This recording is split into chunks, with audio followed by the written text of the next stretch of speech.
वो बिल्कुल भी नॉर्मल थे। लाइट को अपने पास इस डेथ नोटबुक को रखे हुए काफी टाइम हो गया था और लाइट ही बुक की वजह से काफी इंटेलिजेंट बंदा भी हो गया था। फिर angel of death and light दोनों एक दूसरे के काफी क्लोज थे, हर वक्त साथ में रहते थे। लाइट का कहना था कि वो क्रिमिनल्स को मारकर फ्यूचर को बदल डालेगा, यानी अगर दुनिया के सारे क्रिमिनल्स मर गए तो दुनिया में कोई भी क्राइम नहीं होगा। कि तभी हम न्यूज पर देखते हैं कि एल सबके सामने आ जाता है, जहाँ पर वो किरा को लेकर डिस्कस करने लगता है कि किरा कोई हीरो नहीं है बल्कि वो तो एक किलर है और हम जल्द से जल्द किरा को पकड़ने वाले हैं। इस बात को सुनने के बाद लाइट को काफी बुरा लगता है और इसीलिए वो एल को अपने रास्ते से हटाने के लिए और सबको यह बताने के लिए और सबको दिलों तक पहुंचने के लिए कि किरा से टक्कर लेने कोई अच्छी बात नहीं है, इसीलिए वो उस डेथ नोट में एल का ही नाम लिख डालता है। और ऐसा होते ही टीवी वाले एल को अटैक आ जाता है और वो वहीं पर मर जाता है। सब लोग यह देखकर काफी हैरान रह जाते हैं और लाइट को यहाँ पर बहुत खुशी हो रही थी, लेकिन लाइट यह देखकर काफी शॉक्ड में रह जाता है कि जो आदमी अभी अभी मरा है वो असली एल नहीं है। फिर हम देखते हैं कि असली एल सामने तो नहीं आता, लेकिन लाइट से टीवी पर बात कर रहा था और वो लाइट से कहता है कि क्यों किरा चौंक गए ना, मैं हूँ असली एल। टीवी की ये ट्रांसमिशन सिर्फ जापान में ही भेजी गई थी, जिससे यह बात तो क्लियर हो गई थी कि किरा तुम तो जापान से ही बिलोंग करते हो। एल यह भी कहता है कि किरा तुम उसी पर्सन को मार सकते हो जिसका तुम नाम और शकल देखी है। यह देखने के बाद लाइट को काफी गुस्सा आ जाता है, क्योंकि अब तक तो वो यही सोचता आ रहा था कि वो नहीं पकड़ा जाएगा,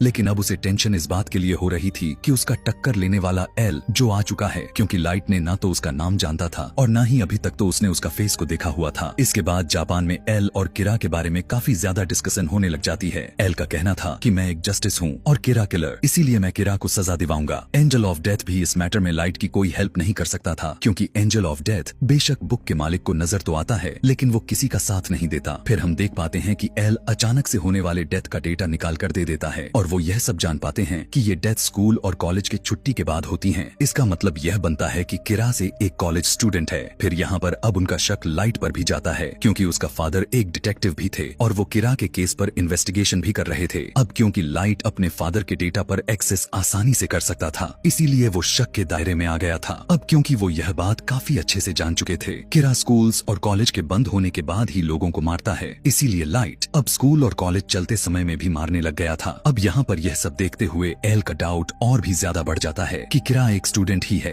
इसीलिए किरा हमारा ध्यान भटकाने के लिए अब स्कूल टाइम में भी किलिंग करना शुरू कर दिया है। एल को यह बात भी पता चल जाती है कि किरा की एक्सेस डेटा भी बेस तक हैं, इसीलिए एल लाइट के फादर को बताता है कि किरा डेटाबेस पर भी एक्सेस कर सकता है, इसीलिए किरा या तो कोई पुलिस ऑफिसर है या फिर कोई अपना ही है। कुछ दिन बीतने के बाद लाइट को रियलाइज होता है कि पुलिस उस पर नजर रख रही है। एल ने उसके पीछे कुछ डिटेक्टिव को लगाया हुआ है। लाइट एल को अपने रास्ते से किसी भी कीमत पर हटाना चाहता था। एंजल ऑफ डेथ लाइट को बताता है कि मुझे सब पता होता है।